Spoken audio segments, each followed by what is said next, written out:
வணக்கம், நான் உங்கள் ஜெயா.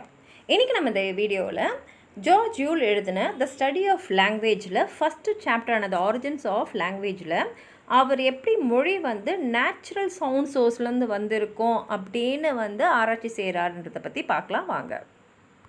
அதாவது இந்த சாப்டரில் அவர் மொழி எப்படியெல்லாம் ஆரம்ப காலத்தில் உருவாகி இருக்கும் அப்படின்றத பற்றி யோசிக்கிறாரு.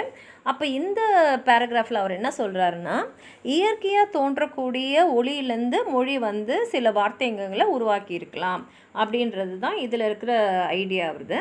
அப்போ அவர் என்ன சொல்கிறாருன்னா, ஆதி காலத்து வார்த்தைங்கள்லாம் எப்படி உருவாயிருக்குன்னா, ஆதி மனுஷங்க இருந்தாங்களே அவங்கள சுற்றி அவங்க என்ன சத்தத்தை கேட்டாங்களோ அது எந்த பொருள்கிட்டேருந்தோ இல்லை எந்த உயிரினத்துக்கிட்டேருந்து வந்ததோ அந்த பேரையே அந்த சத்தத்தையே அதுக்கு பேராக வச்சுருப்பாங்க அப்படின்றாங்க.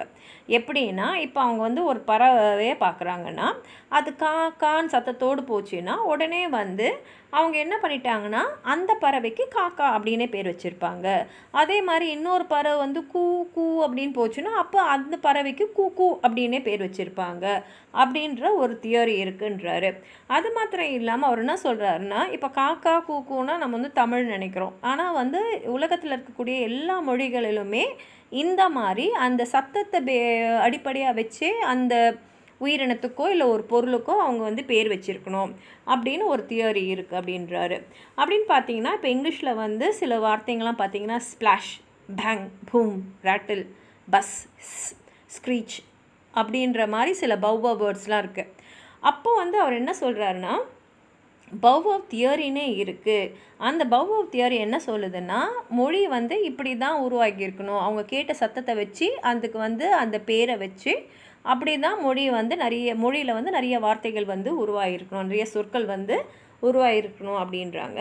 இந்த மாதிரி ஒரு சத்தம் வரக்கூடியது இப்போ காக்கா அப்படின்றோம் இல்லையா, அந்த காக்கா அது எழுப்பக்கூடிய ஒளியிலேருந்து அதுக்கு பேர் வச்சதுக்கெலாம் ஓனமோட்டோபியான்றது தான் ஒரு பேர் அதுக்கு.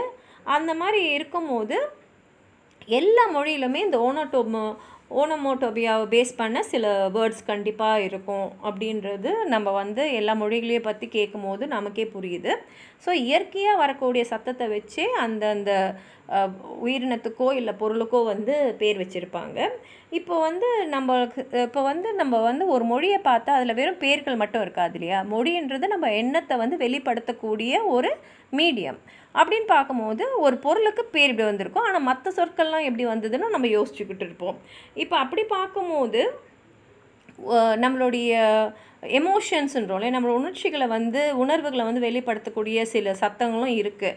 இப்போ வலியை வெளிப்படுத்துறதுக்கு, கோபத்தை வெளிப்படுத்துறதுக்கு, மகிழ்ச்சியை வெளிப்படுத்துறதுக்குன்னு சில வார்த்தைகளை நம்ம வச்சுருக்கோம்.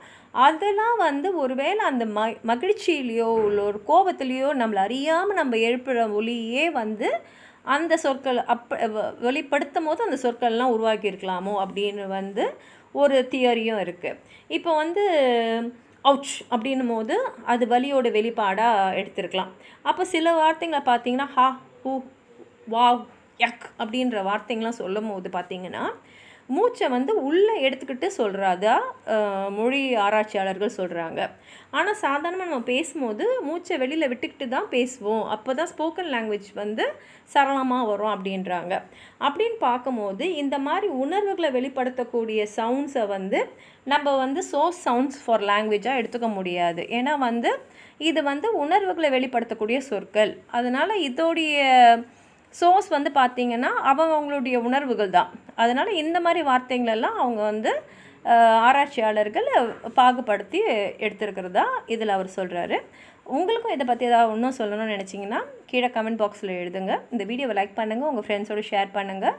சப்ஸ்கிரைப் பண்ணாதவங்களாம் ப்ளீஸ் சப்ஸ்கிரைப் பண்ணுங்கள். நன்றி.